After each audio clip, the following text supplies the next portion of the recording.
Good afternoon friends, welcome back to my channel Riya Indian blog. আমি রিয়া। কেমন আছো তোমরা সবাই? আজকে আমি চলে এসেছি গড়ের মাঠে পিকনিক করতে। মেয়ের স্কুলে ছুটি পড়ে গেছে, তাই হঠাৎ করে প্ল্যান হলো পিকনিক করা, তাই চলে এসেছি। এই যে দেখো, এখানে আমরা বসেছি পিকনিকের জন্য। আমার হাজব্যান্ড, আমার মেয়ে, আমরা সবাই এসেছি। খুব এনজয় করছি। এই শীতের এটা প্রথম পিকনিক আমাদের, তাই খুব এনজয় করছি পিকনিকটা। আমার মেয়েকে দেখো ভিডিও করতেই ব্যস্ত। আমি শিবাঙ্গী, এটা লিয়া, এটা পিনা, আমার আমার আমার বাবা আর আমার মাম্মা।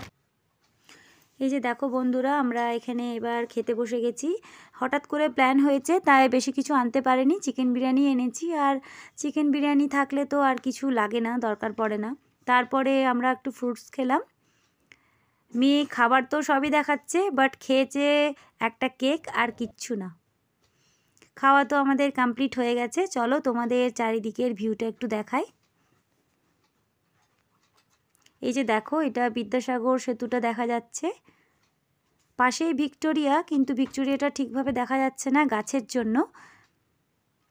এই যে দেখো, ভিক্টোরিয়ার চূড়াটা দেখা যাচ্ছে, স্ট্যাচুটা। এই পাশে চার্চ, আর এই পাশে দেখো কলকাতার সবথেকে বড় বিল্ডিং, দ্য 42 টাওয়ার। আমরা খুব এনজয় করছি পিকনিকটা। এখানে মনে হয় কোনো প্রোগ্রাম হবে, তাই এইভাবে পুরো প্যান্ডেল করা হয়েছে। আমার মেয়েকে শুধু দেখো বন্ধুরা, খুব এনজয় করছে, ও দৌড়ে বেড়াচ্ছে, মাঠ পেয়েছে। এখানেও একটা ফেমাস যে এখন গান বেরিয়েছে গুলাবি সারারা, সেটারই রিলস করছে, যেটা আলাদাভাবে ইউটিউবে দেওয়া আছে, তোমরা চাইলে দেখতে পারো।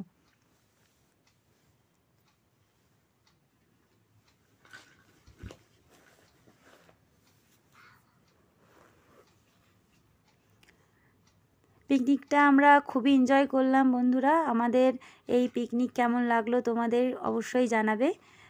ঠিক আছে, সবাই ভালো থেকো, সুস্থ থেকো। রাস্তায় যেতে যেতে একটা ঠাকুর দেখলাম, দেখো এই মা দুর্গার প্রতিমাটা কি অসাধারণ, অষ্টধাতুর মা দুর্গা, আর ডান দিকে ঘুরে আছে, দেখো খুব সুন্দর লাগলো, তাই তোমাদের সঙ্গেও শেয়ার করলাম।